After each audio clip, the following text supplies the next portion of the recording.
Item ಯಾವುದೇ ಇರಲಿ try ಮಾಡಿ ಆಚಿ ಚಿಕನ್ ಮಸಾಲಾ. ಆಚಿ ಚಿಕನ್ ಮಸಾಲಾ. ಸಿಎಂ ಸಿದ್ದರಾಮಯ್ಯ ಲೆಕ್ಕಾಚಾರ ಆರಂಭವಾಗಿದೆ. ಸಿಎಂ ಸಿದ್ದರಾಮಯ್ಯ ಅವರ ದಾಖಲೆಯ ಬಜೆಟ್ ಮಂಡನೆ ಶುರುವಾಗಿದೆ. ಸಹಜವಾಗಿ ನಿರೀಕ್ಷೆ ಇದೆ. ಗ್ಯಾರಂಟಿಯ ಹೊರತಾಗಿಯೂ ಕೂಡ ಬೇರೆ ಬೇರೆ ಯೋಜನೆಗಳನ್ನ ನಿರೀಕ್ಷೆ ಮಾಡಬಹುದಾ ಅನ್ನೋದು ರಾಮನವರು ಕೂಡ ಈಗ ಓದ್ತಾ ಇದ್ದಾರೆ. ನೋಡ್ತಾ ಇದ್ರಿ, ಬಜೆಟ್ ಆರಂಭ ಆಗ್ತಾ ಇದೆ.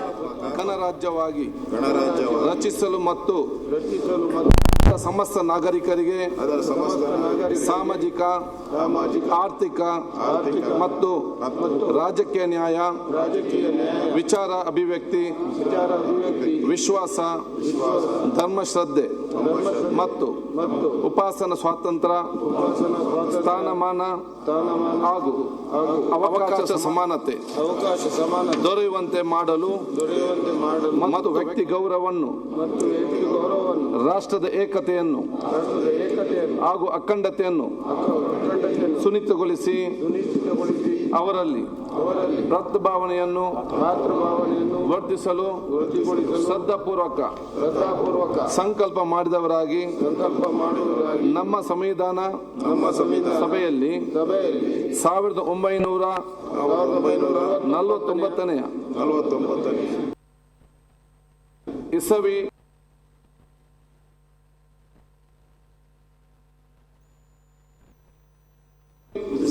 ನವೆಂಬರ್ ತಿಂಗಳ 26ನೇ ತಾರೀಕಾದ ಈ ದಿವಸ ಈ ಮೂಲಕ ಈ ಸಂವಿಧಾನವನ್ನು ಅಂಗೀಕರಿಸಿ ಅಧಿನಿಯಮಿಸಿ ಅರ್ಪಿಸಿಕೊಂಡಿದ್ದೇವೆ. ಈಗ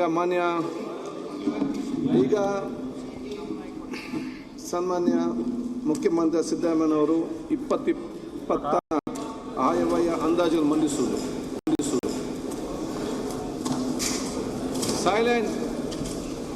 ಸನ್ಮಾನ್ಯ ಸಭಾಧ್ಯಕ್ಷರೇ, 2026-27ನೇ ಸಾಲಿನ ಆಯವ್ಯಯವನ್ನು ಸದನದ ಮುಂದೆ ಮಂಡಿಸಲು ನನಗೆ ಸಂತೋಷವಾಗುತ್ತಿದೆ.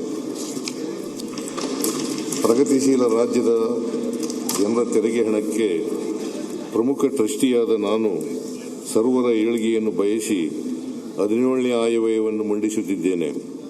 ನಾಡಿನ 7 ಕೋಟಿ ಕನ್ನಡಿಗರ ನಿರೀಕ್ಷೆಗಳನ್ನು ನಾವು ಅರಿತಿದ್ದೇವೆ. ಅವರ ಕನಸುಗಳನ್ನು ನನಸು ಮಾಡುವ ನಿಟ್ಟಿನಲ್ಲಿ ನಮ್ಮ ಸರ್ಕಾರ ಬದ್ಧತೆಯಿಂದ ಕಾರ್ಯನಿರ್ವಹಿಸುತ್ತಿದೆ. ಈ ಆಯವ್ಯಯವು ನಾಡಿನ ರೈತರ, ದಮನಿತರ, ಕಾರ್ಮಿಕರ, ಮಹಿಳೆಯರ, ಅಶಕ್ತರ, ಅಲ್ಪಸಂಖ್ಯಾತರ, ವಿದ್ಯಾರ್ಥಿ, ಯುವಜನರ, ವ್ಯಾಪಾರ ಮತ್ತು ಕೈಗಾರಿಕೋದ್ಯಮಗಳಲ್ಲಿ ತೊಡಗಿಕೊಂಡವರ ಕನಸುಗಳು ಮತ್ತು ಅವಿಶ್ವಾಸವನ್ನು ಪ್ರತಿನಿಧಿಸುವ ಜೀವಂತ ದಾಖಲೆಯಾಗಿದೆ.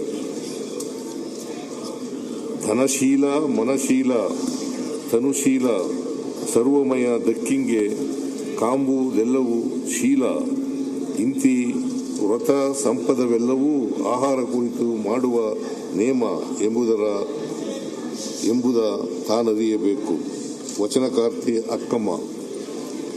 ನಾವು ರೂಪಿಸುವ ಯೋಜನೆಗಳು, ವಿನಿಯೋಗಿಸುವ ಅನುದಾನಗಳು ಯಾರ ಏಳಿಗೆಯನ್ನು ಬಯಸುತ್ತವೆ, ಅವುಗಳು ಸದುದ್ದೇಶದಿಂದ ರೂಪುಗೊಂಡಿವೆಯೇ ಎಂಬುದನ್ನು ಅರಿತು ಮುನ್ನಡೆಯಬೇಕಾಗಿದೆ. ಜನಕೇಂದ್ರಿತ ಆರ್ಥಿಕ ತತ್ವಗಳ ಮೂಲಬಿಂದು ಇದೇ ಆಗಿದೆ. ಈ ವಿಚಾರದಲ್ಲಿ ನಾವು ಸ್ಪಷ್ಟವಾಗಿದ್ದೇವೆ.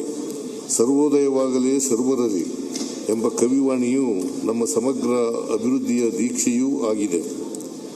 ಕರ್ನಾಟಕವು ರಾಷ್ಟ್ರೀಯ, ಅಂತಾರಾಷ್ಟ್ರೀಯ ವಾಣಿಜ್ಯ ರಂಗದಲ್ಲಿ ಅದ್ವಿತೀಯ ಪಾತ್ರ ವಹಿಸುತ್ತಿದೆ. ಕೃತಕ ಬುದ್ಧಿಮತ್ತೆಯ ಆರ್ಟಿಫಿಷಿಯಲ್ ಇಂಟೆಲಿಜೆನ್ಸ್ ಕ್ರಾಂತಿಕಾರಕ ಬೆಳವಣಿಗೆಗಳಿಂದ ಜಾಗತಿಕ ಉತ್ಪಾದನಾ ವಿಧಾನಗಳು ದಿನದಿನಕ್ಕೂ ಬದಲಾಗುತ್ತಿವೆ.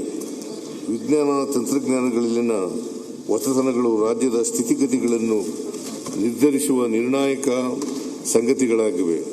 ಈ ಸಂದರ್ಭದಲ್ಲಿ ನಾವು ಬೆಂಕಿಯನ್ನು ಬೆಳಕಾಗಿಸಿಕೊಳ್ಳುವ ಸಂಕಲ್ಪ ಹೊತ್ತು ಮುನ್ನಡೆಯಬೇಕಾಗಿದೆ ಎಂಬ ಎಚ್ಚರದಿಂದಲೇ ಈ ಆಯವ್ಯಯವನ್ನು ಮಂಡಿಸುತ್ತಿದ್ದೇನೆ. ರಾಷ್ಟ್ರದ ಅಭಿವೃದ್ಧಿಯ ಸರ್ವ ಕ್ಷೇತ್ರಗಳಲ್ಲೂ ನಮ್ಮ ರಾಜ್ಯವು ಮುಂಚೂಣಿಯಲ್ಲಿದೆ. ಅತಿ ಹೆಚ್ಚು ತೆರಿಗೆ ಸಂಪನ್ಮೂಲಗಳನ್ನು ಸಂಗ್ರಹಿಸಿ ಕೊಡುವ ಪ್ರಮುಖ ರಾಜ್ಯವಾಗಿದೆ. ಹೆಚ್ಚು ಹಾಲು ಕೊಡುವ ಹಸು ಎಮ್ಮೆಗಳಿಗೆ ಹೆಚ್ಚಿನ ಆರೈಕೆಯ ಅಗತ್ಯವೂ ಇರುತ್ತದೆ. ಅವು ಬಡವಾದರೆ ಗೋವಳಿಗನು ಸಂಕಷ್ಟಕ್ಕೆ ಸಿಲುಕುತ್ತಾನೆ ಎಂಬುದು ಭೀಷ್ಮನ ತತ್ವ. ಇದನ್ನು ಅರಿತು ಒಕ್ಕೂಟ ಸರ್ಕಾರವು ರಾಜ್ಯದ ಬೇಡಿಕೆಗಳ ಬಗ್ಗೆ ಸಂವೇದನಾಶೀಲತೆಯಿಂದ ವರ್ತಿಸಬೇಕೆಂದು ಆಗ್ರಹಿಸುತ್ತೇವೆ. ಭಾರತದಂಥ ವೈವಿಧ್ಯಮಯ ಸಂಸ್ಕೃತಿಗಳ ರಾಷ್ಟ್ರವು ಸಹಕಾರಿ ಒಕ್ಕೂಟ ವ್ಯವಸ್ಥೆಯಿಂದ ಮಾತ್ರವೇ ಅಭಿವೃದ್ಧಿ ಸಾಧಿಸಬಹುದಾಗಿದೆ. 2023ರಲ್ಲಿ ನಾವು ಅಧಿಕಾರಕ್ಕೆ ಬಂದ ಕೂಡಲೇ ಸಾರ್ವತ್ರಿಕ ಮೂಲ ಆದಾಯ ಪರಿಕಲ್ಪನೆಗಳಾದ ಗ್ಯಾರಂಟಿ ಯೋಜನೆಗಳ ಮೂಲಕ ಜನರಿಗೆ ಆರ್ಥಿಕ ಸುಭದ್ರತೆ ಮತ್ತು ಸಾಮಾಜಿಕ ಸುಸ್ಥಿರತೆ ಒದಗಿಸುವುದಕ್ಕೆ ಆದ್ಯತೆ ನೀಡಿದೆವು. ಈ ಯೋಜನೆಗಳು ಇಂದು ಕೋಟ್ಯಾಂತರ ಕುಟುಂಬಗಳ ಆರ್ಥಿಕ ಸ್ಥಿತಿಯನ್ನು ಸುಧಾರಿಸಿ ಜನರ ಕೊಂಡುಕೊಳ್ಳುವ ಸಾಮರ್ಥ್ಯವನ್ನು ಹೆಚ್ಚಿಸಿವೆ ಎಂದು ದೇಶ ವಿದೇಶಗಳ ಪ್ರಮುಖ ಅಧ್ಯಯನಗಳು ತೋರಿಸಿಕೊಡುತ್ತವೆ. ಕಲ್ಯಾಣ ಯೋಜನೆಗಳ ಜೊತೆಗೆ ಹೆಚ್ಚಿನ ಬಂಡವಾಳ ಹೂಡಿಕೆ, ಮೂಲಸೌಕರ್ಯ ಅಭಿವೃದ್ಧಿ ಮತ್ತು ದೀರ್ಘಕಾಲೀನ ಆರ್ಥಿಕ ಪರಿವರ್ತನೆಗಳತ್ತಲೂ ಗಮನ ಹರಿಸಿದ್ದೇವೆ. ಮಾನವ ಅಭಿವೃದ್ಧಿಯಲ್ಲಿನ ಹೂಡಿಕೆಯನ್ನು ನಿರ್ಲಕ್ಷಿಸಿದ ಆರ್ಥಿಕ ಅಭಿವೃದ್ಧಿಯ ಅಸ್ಥಿರ ಮಾತ್ರವಲ್ಲ, ಅನೈತಿಕವಾದುದು ಎಂಬ ಅಮರ್ತ್ಯ ಸೇನ್ ಅವರ ಪ್ರಮೇಯವನ್ನು ಅರಿತು ಜನಕಲ್ಯಾಣದ ಯೋಜನೆಗಳಿಗಾಗಿ ಹೂಡಿಕೆ ಮಾಡುತ್ತಿದ್ದೇವೆ. ನಾವು ಕರ್ನಾಟಕದ್ದೇ ಆದ ಸಶಕ್ತ ಹಾಗೂ ಸುಸ್ಥಿರ ಅಭಿವೃದ್ಧಿ ಮಾದರಿಗಳನ್ನು ರೂಪಿಸುತ್ತಿದ್ದೇವೆ. ಅವುಗಳನ್ನು 11G ಮಾದರಿ ಆರ್ಥಿಕೆಗಳೆಂದು ವ್ಯಾಖ್ಯಾನಿಸಲಾಗುತ್ತಿದೆ. ಗ್ಯಾರಂಟಿ ಎಕಾನಮಿ ಅಂದರೆ ಕಲ್ಯಾಣ ಹಾಗೂ ಲಿಂಗ ಸಮಾನತೆಯ ಹಾದಿಯತ್ತ ಕರ್ನಾಟಕ. ಗುಡ್ ಪಬ್ಲಿಕ್ ಎಜುಕೇಷನ್, ಸರ್ವರ ಏಳಿಗೆ ಬಯಸುವ ಸಮರ್ಥ ಸಾರ್ವಜನಿಕ ಶಿಕ್ಷಣ. ಗುಡ್ ಹೆಲ್ತ್ ಟು ಆಲ್, ಸಮಗ್ರ ಆರೋಗ್ಯ. ಸದೃಢ ಕರ್ನಾಟಕ. ಗ್ರಾಸ್ ರೂಟ್ ಎಕಾನಮಿ, ಕೃಷಿ, ಗ್ರಾಮೀಣಾಭಿವೃದ್ಧಿ ಮತ್ತು ಕಲ್ಯಾಣ ಕಾರ್ಯಕ್ರಮಗಳು. ಗುಡ್ ಗವರ್ನೆನ್ಸ್, ಜನಸ್ನೇಹಿ ಆಡಳಿತ. ಗಿಗ್ ಎಕಾನಮಿ, ಕಾರ್ಮಿಕ ಕಲ್ಯಾಣ ಕಾರ್ಯಕ್ರಮಗಳು. ಜಿಯೋಗ್ರಾಫಿಕಲ್ ಈಕ್ವಾಲಿಟಿ, ಪ್ರಾದೇಶಿಕ ಅಸಮಾನತೆಯ ನಿವಾರಣೆ. ಗ್ಲೋಬಲ್ ಟ್ರೇಡ್ ಎಕಾನಮಿ ಅಥವಾ ವ್ಯಾಪಾರ ಮತ್ತು ಕೈಗಾರಿಕೆ ವೃದ್ಧಿ.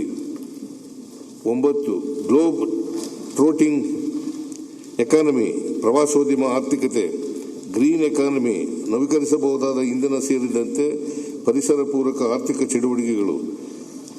ಗ್ರೋಯಿಂಗ್ ಅರ್ಬನ್ ಎಕಾನಮಿ, ನಗರ ಕೇಂದ್ರಿತ ಸುಸ್ಥಿರ ಆರ್ಥಿಕತೆ. ಈ ಆರ್ಥಿಕ ಪ್ರಮೇಯಗಳನ್ನು ಆಧಾರವಾಗಿಟ್ಟುಕೊಂಡು ನಾವು ನಾಡಿನ ಅಭಿವೃದ್ಧಿ ರಥವನ್ನು ಮುನ್ನಡೆಸುತ್ತಿದ್ದೇವೆ.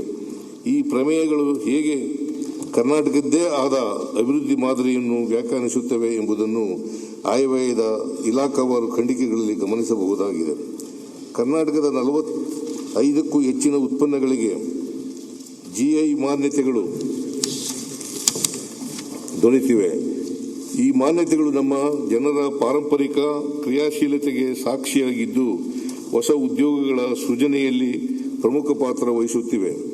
ರಾಜ್ಯದ ಪ್ರಮುಖ ಇಲಾಖೆಗಳಲ್ಲಿ ಖಾಲಿ ಇರುವ ಹುದ್ದೆಗಳನ್ನು ಭರ್ತಿ ಮಾಡುವುದರ ಮೂಲಕ ಆಡಳಿತ ವ್ಯವಸ್ಥೆಯನ್ನು ಬಲಪಡಿಸುತ್ತಿದ್ದೇವೆ.